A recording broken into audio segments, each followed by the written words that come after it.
Good afternoon, everybody. My name is Donna Feazell, and I'm your host of Donna's Edge television, radio, and podcast talk show. Thank you so much for watching every day, Monday through Friday, beginning 2 p.m. on the Eastern Time Zone as I get to ride home with you in the afternoon. You can find us on television a couple different ways, and this is on Abundant Television, found on Roku, Apple TV, Amazon Fire. You can also find us on Channel 182, Charter Communications. That's up in the Huntsville, Alabama area. You can also find us, our podcast, on the newscasters.com.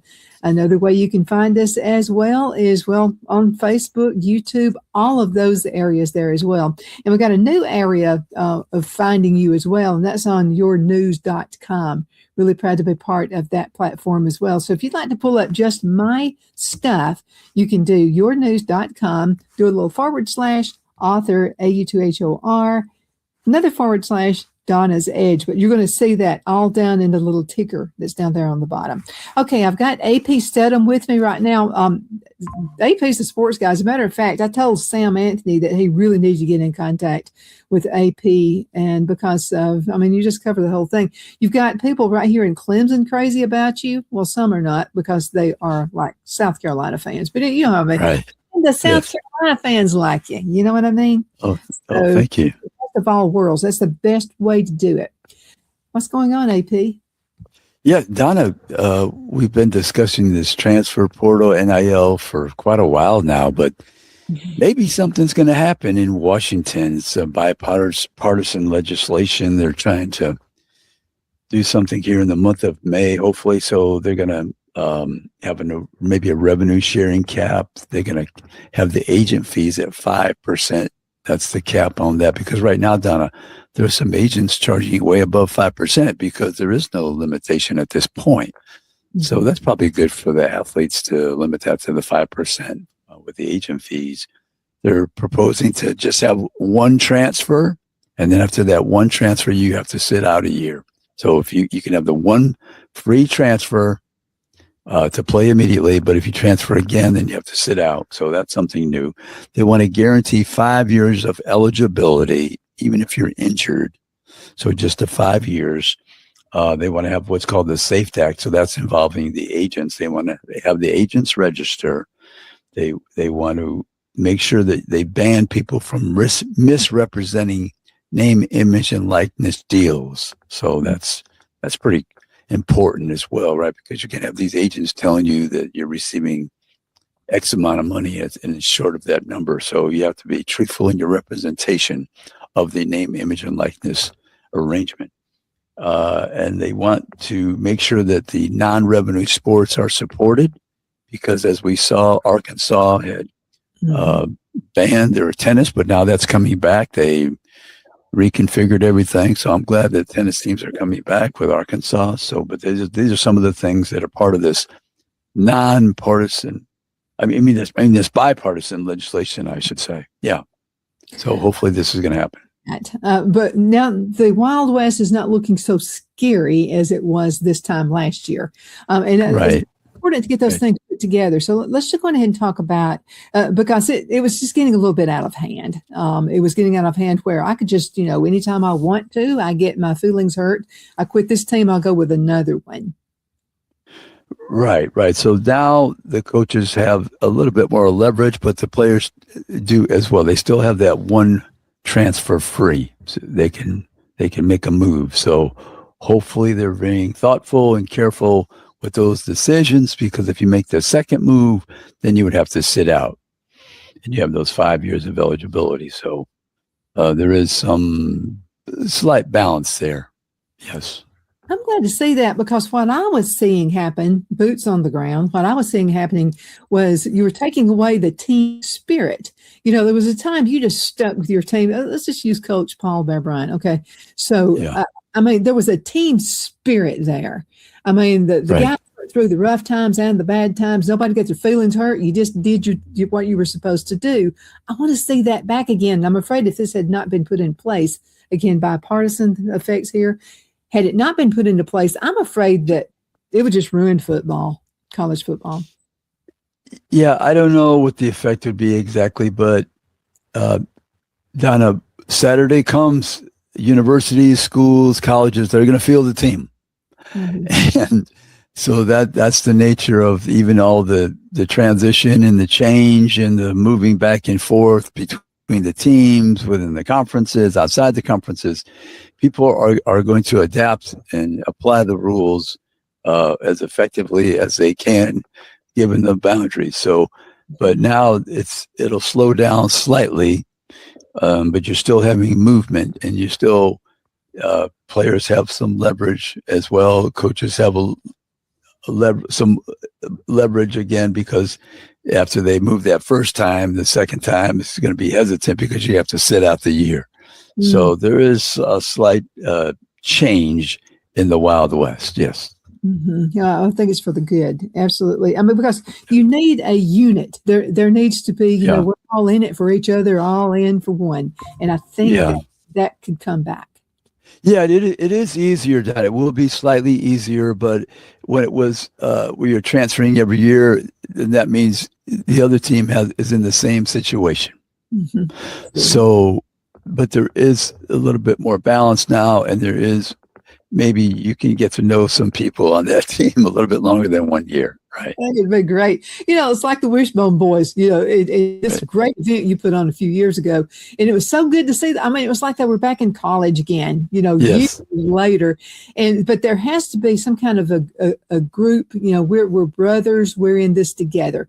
And I feel like that was partially being disrupted. So I had a question from Mark. And Mark, I know what your thoughts are. Who is the true middleman in college football, and is there one? Right. Right now, Donna, it's the representation agents, if you will. That's the middle person in college football, in college athletics, even for the basketball as well. So, but like I said, there was not any legislation of registering as an agent in college athletics. So now they're proposing this with the bipartisan legislation. So it's really that representation / agent who is the middle person. Sometimes it used to be the former high school coach, maybe, if it wasn't somebody from the family. Or so it's either somebody from the family or a friend or the high school. Now it's more the representation, the agent. Mm-hmm. Yeah, so many variables. And football has changed a lot. We've got to go. I know, you know, as things change, we have to move on with it as well. But boy, this was at warp speed this past year. And I think there's a lot of stuff we all had to take in. Yeah, and the coaches, Donna, they're used to calling audibles in a game, and they have to call audibles with their program when you have these different laws in effect. So now there's some more on the table, and hopefully this will be passed, and we'll see if everybody's in agreement. And I think, like I said, there's some good things for both sides, and you don't want to see the pendulum swing too much on one side or the other. And you want some options for people, coaches and the players. And we don't want college football to be like there's an attorney on every corner watching every move just to make sure someone is not being mistreated, that kind of thing. So we want to have fun with football. And I think having a happy medium will bring the fun and will keep the fun. Yeah, we hope so. And Donna, coaches, we know that if they, and just human nature, if you have a lot of authority, sometime maybe not the best of you appears, right? So it's good to have some guidelines as a coach and the players as well. So you're moving towards behavior that's fair. There's a sense of fairness on both sides. Yeah. Are you seeing any movements right now going on within the teams that puts one team maybe over another one? Who has the advantage? Yeah, you know, Donna, when they implemented this one-time transfer in January, so that was probably good. Everybody had to scramble around, but it still was around the bowl games, the college football playoffs. So the football programs, they made all their moves at that point. and there's severe penalties that they're going to impose if you try to lure a player to transfer. Because now, Donna, let's face it, players have the money; they could pay their own way if they wanted to, but that's not allowed. They're not letting them make that transfer after that January date. Now, the basketball they had their spring transfer session, so there was a lot of movement there as always. But Donna, I think the stat that people should know is many times if you put yourself into the transfer portal, unless you have a specific team that wants you, you may not get an offer. So that's been the case. A high percentage. When I say high percentage, I'm thinking it's over 25% of the time. Maybe there's a team that you think has interest and you don't ever get an offer. So that's a sad situation. You should have stayed where you were originally, or you should have made the deal before you entered the transfer portal. But something else this also encourages, it's like you've been saying all along, what seems bad sometimes brings out something good. So sometimes there's a four-leaf clover that's being overlooked because they might be the best player. Right. So I think if I'm advising a college athlete, I'm telling them, do you have a specific offer from one or two schools? Because why enter the transfer portal if there's uncertainty? Now you could take that risk, but normally, Donna, they know most of the. I think I would say the ones who are well informed, they're making the decision, realizing they have an offer on the table from another school. So they're entering the transfer portal. There's going to be an offer made. You'll be signed, sealed, and delivered. But the athletes who jump into the portal thinking, well, I have the ability, they're going to flock to me, I would be very hesitant to make a move unless I know for certain there are a team or teams showing strong interest. Mm-hmm. Absolutely. And doing a lot of research, boots on the ground again, with that team. Yes. Let's go into commercial break. Can you believe half the show's already over? We'll be right back. Just, man, time flies and you're having fun, especially with those. We'll be right back. Twin City Used Car Sales has been serving drivers in the Northeast Alabama area for years with a quality selection of late model used cars, SUVs, and pickup trucks. On top of our extensive selection and competitive prices, we offer professional auto financing services for used car buyers of all credit levels.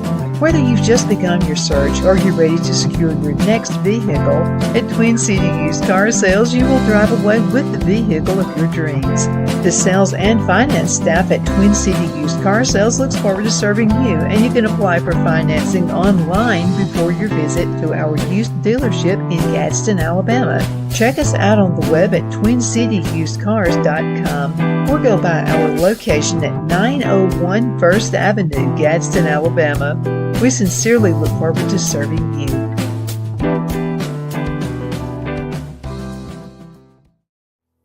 Finding the right home isn't just about bedrooms and square footage. It's about comfort, security, and the feeling you get the moment you walk through the door. That's why so many families across Greenwood and the Lakelands area trust Jenny Ferguson with Keller Williams. And I'll tell you from personal experience, Jenny was my realtor, and she truly cares about her clients. Jenny takes the time to listen, to understand what matters most, and to guide you every step of the way, whether you're buying your first home, upgrading, or ready to sell. Because this isn't just a transaction, it's your life. With local knowledge, personal care, and a commitment to getting it right, Jenny Ferguson makes the process simple and even enjoyable. So if you're thinking about buying or selling, now's the time to make your move. Call Jenny Ferguson with Keller Williams in Greenwood today and take the next step toward a place you'll truly love coming home to. Shine your style at Kiss My Glass right here in the Anderson Mall. There's a place where style meets sparkle. At Kiss My Glass, every piece is handcrafted, custom designed, and made to shine just like you. Owner Beth Gibson brings creativity to life with stunning custom tumblers, gifts, and one-of-a-kind pieces you won't find anywhere else. Look for the perfect gift or something uniquely you, from bold and glamorous to simple and elegant. There's something for every style, so stop by, get inspired, and leave with something unforgettable. Kiss My Glass inside the Anderson Mall, Anderson, South Carolina, where your sparkle begins. Be sure to check out Kiss My Glass on Facebook for updates and specials and gift ideas.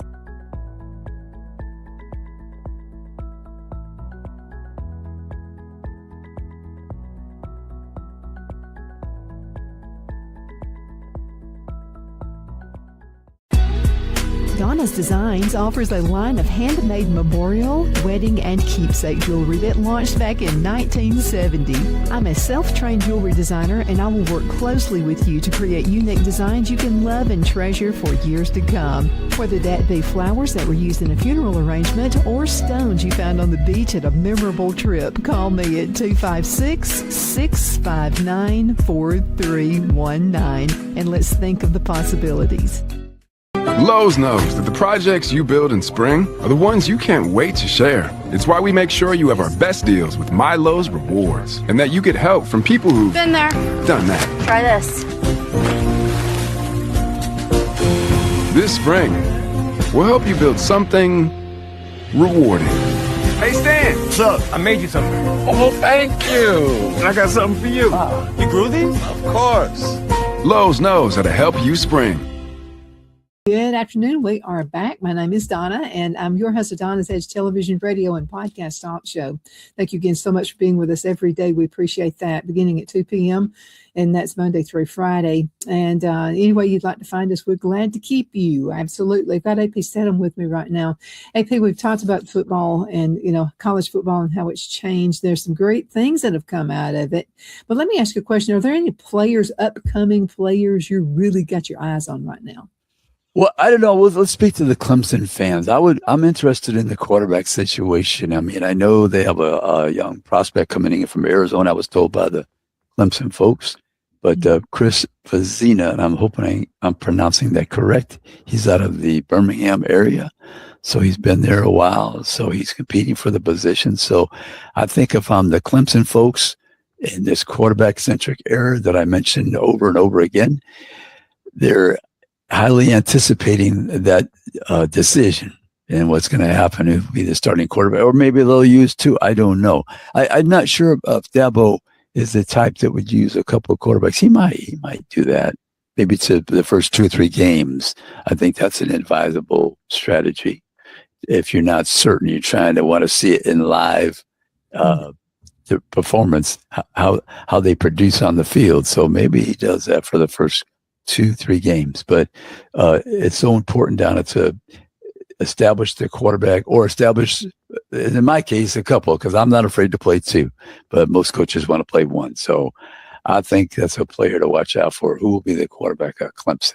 Yeah, that's something. AP, as we see it, what's going on with your show right now?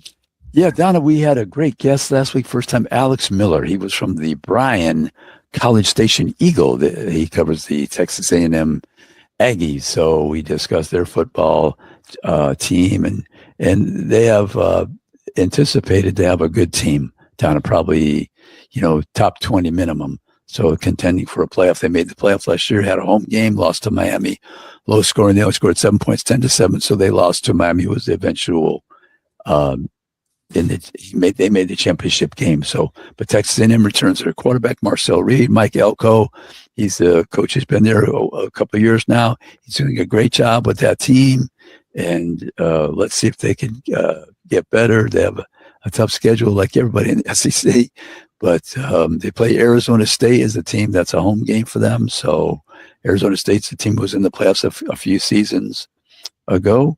But Texas A&M is a team that we discussed last week. So this week we'll continue our discussion.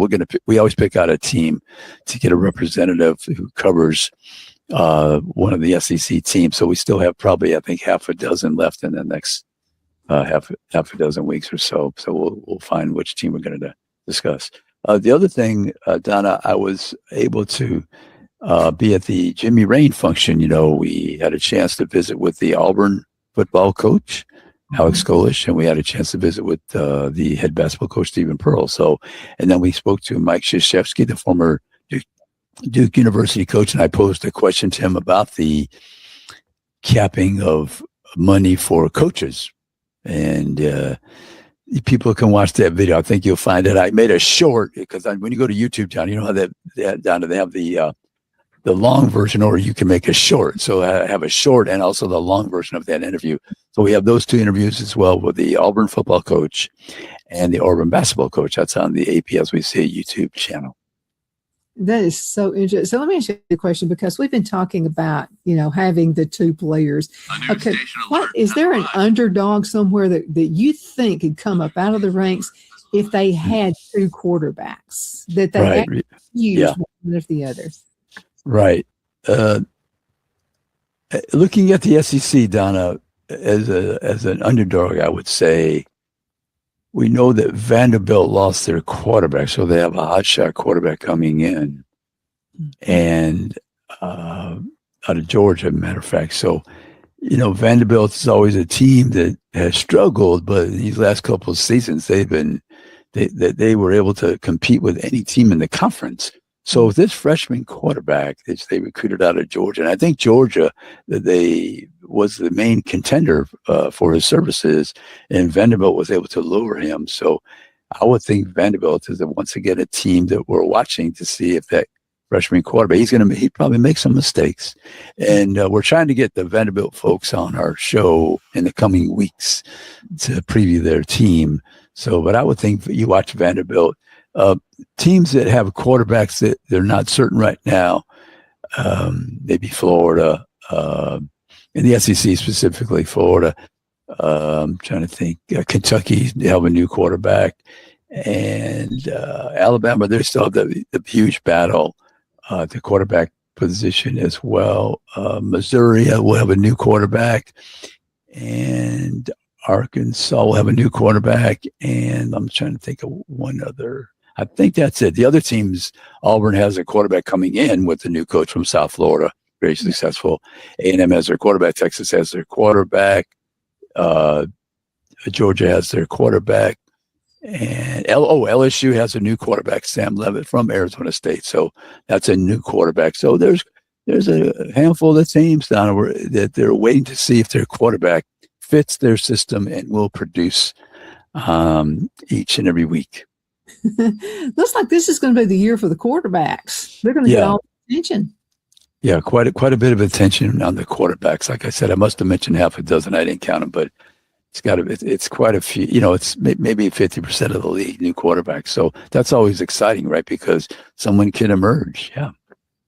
Well, let's talk about, speaking of emerging, let's talk about Auburn. Okay, Auburn is where I got my horticulture, from and all this. So let's just talk about Auburn. Is there any hope for them this year? Do you see them pulling out of the kinks this year?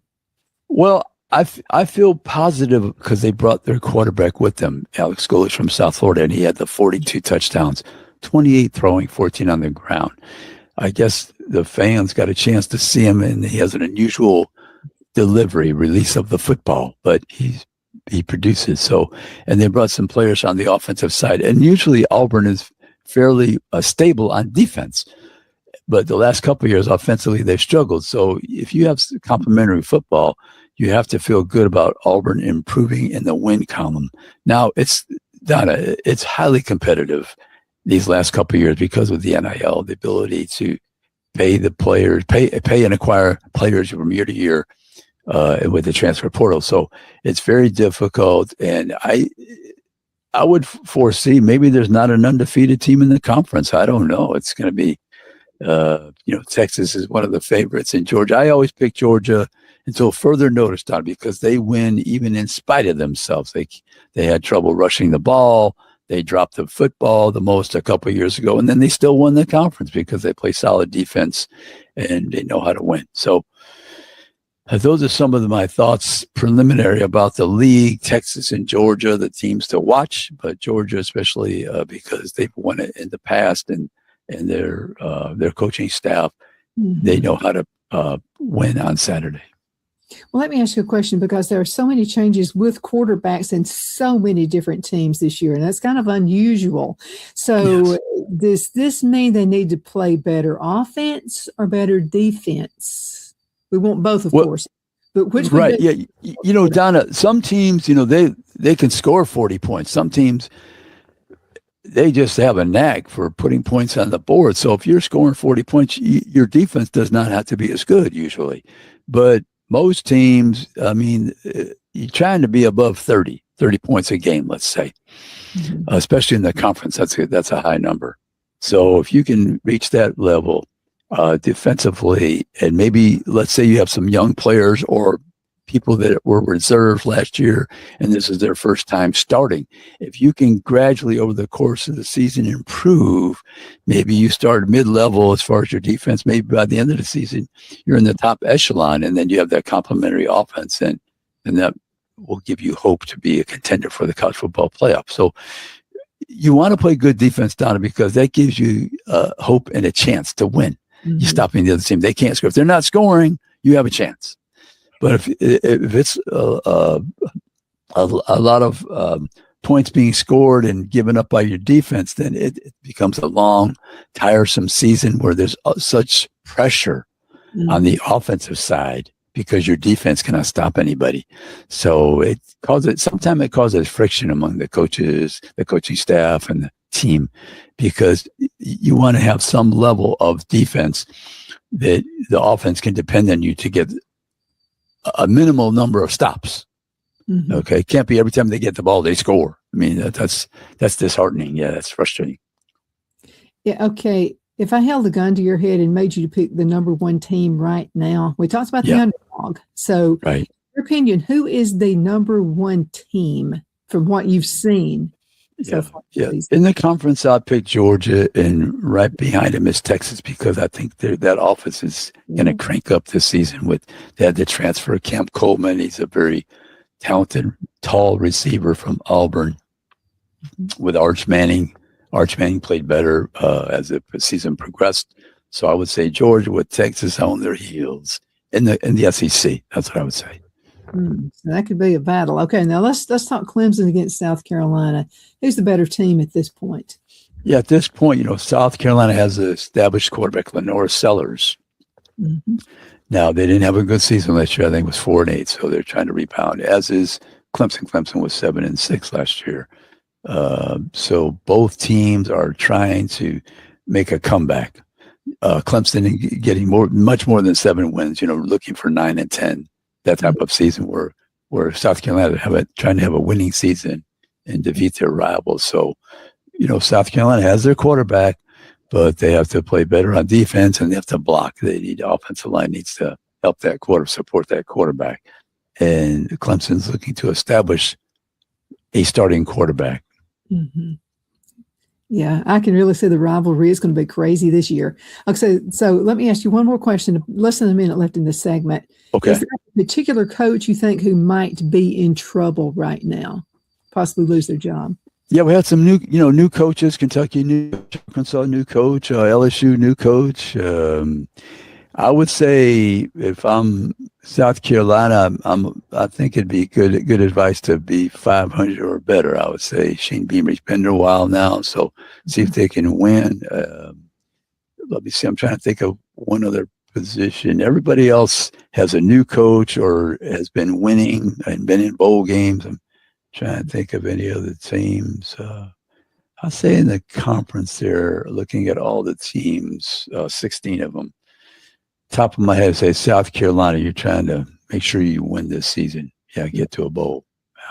Because, Florida has a new coach, Arkansas, as I said, LSU, new coach, Mississippi, continuing with Pete Golding. He was the interim for the playoff in the last game. Vanderbilt's playing excellent, right, with Clark Lee. Georgia, Kirby Smart. I would say Kalen DeBoer. He's another one. Okay. Things might warm up if things are not not winning in Tuscaloosa. Yeah. And I can hardly wait for football to start. And I know you can hardly wait as well. Also, everybody who's watching this show, we're just waiting with anticipation. AP, thank you again so much for being on the show with us today. And thank you guys so much for watching. You're the reason we do what we do. Monday through Friday, 2 p.m. You'll find us that way. And on all the social media sites anytime you'd like to watch. We'll put it to you that way. Thank you so much again for watching.